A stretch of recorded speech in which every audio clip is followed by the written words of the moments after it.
Hamilton Howard Albert Fish was an American serial killer, child rapist and cannibal. He was also known as the Gray Man, the Werewolf of Wisteria, the Brooklyn Vampire, the Moon Maniac, and the Boogie Man. Fish once boasted that he had children in every state, and at one time stated his number of victims was about 100. However, it is not known whether he was referring to rapes or cannibalization, nor is it known if the statement was truthful. Fish was a suspect in at least 5 murders during his lifetime. Fish confessed to 3 murders that police were able to trace to a known homicide, and he confessed to stabbing at least 2 other people. He was put on trial for the kidnapping and murder of Grace Budd, and was convicted and executed by electric chair. His crimes were dramatized in the 2007 film The Gray Man, starring Patrick Beauchot as Fish. Contents: Early life. Childhood.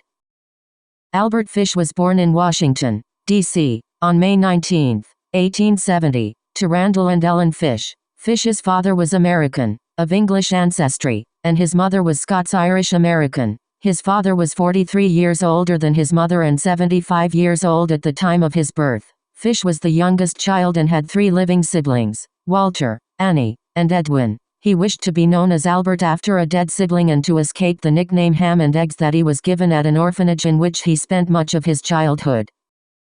Fish's family had a history of mental illness. His uncle suffered from mania. A brother was confined in a state mental hospital. His sister was diagnosed with a mental affliction. 3 other relatives were diagnosed with mental illnesses, and his mother had oral and/or visual hallucinations.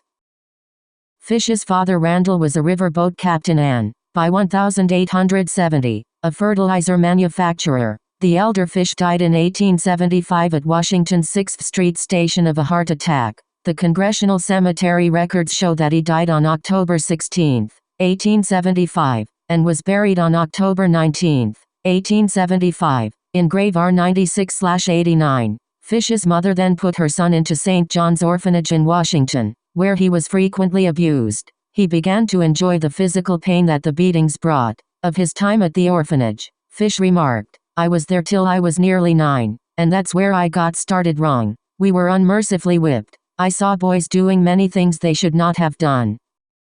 By 1880, his mother had a government job and was able to remove Fish from the orphanage. In 1882, at age 12, he began a relationship with a telegraph boy. The youth introduced Fish to such practices as urolagnia and coprophagia. Fish began visiting public baths where he could watch other boys undress and spent a great portion of his weekends on these visits. Throughout his life, he would write obscene letters to women whose names he acquired from classified advertising and matrimonial agencies. 1892, Early Adulthood and Criminal History.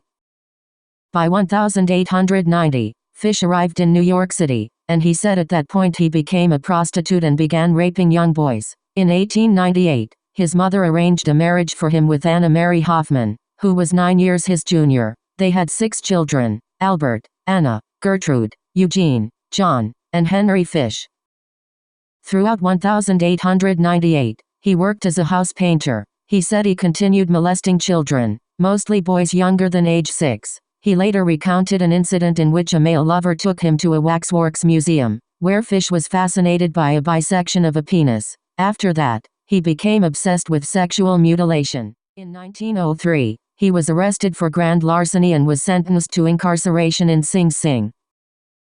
Around 1910, while he was working in Wilmington, Delaware, Fish met a 19-year-old man named Thomas Kedden. He took Kedden to where he was staying, and the two began a sadomasochistic relationship. It is unclear whether or not Fish forced Kedden to do these things, but in his confession he implies that the man was intellectually disabled. After 10 days, Fish took Kedden to an old farmhouse, where he began to torture him. The torture took place over 2 weeks. Fish eventually tied Kedden up and cut off half of his penis. "I shall never forget his scream, or the look he gave me," Fish later recalled. He originally intended to kill Kedden, cut up his body, and take it home, but he feared the hot weather would draw attention to him. Instead, Fish poured peroxide over the wound, wrapped it in a Vaseline-covered handkerchief, left a $10 bill, kissed Kedden goodbye, and left. "Took first train I could get back home. Never heard what become of him, or tried to find out," Fish said.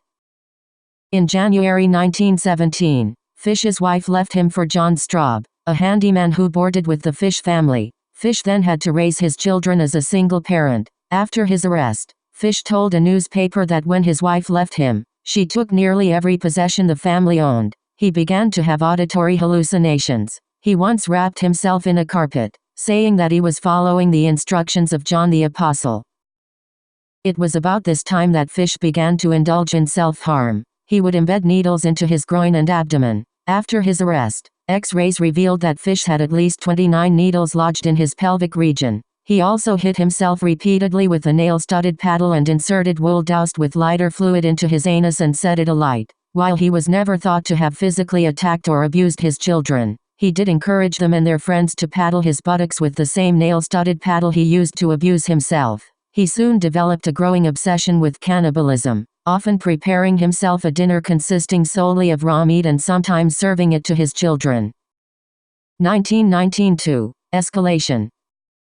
In about 1919, he stabbed an intellectually disabled boy in Georgetown, Washington, D.C. Fish chose people who were either mentally handicapped or African American as his victims, explaining that he assumed these people would not be missed when killed. He would later claim to occasionally pay boys to procure him other children. Fish tortured, mutilated, and murdered young children with his implements of hell, a meat cleaver, a butcher knife, and a small handsaw.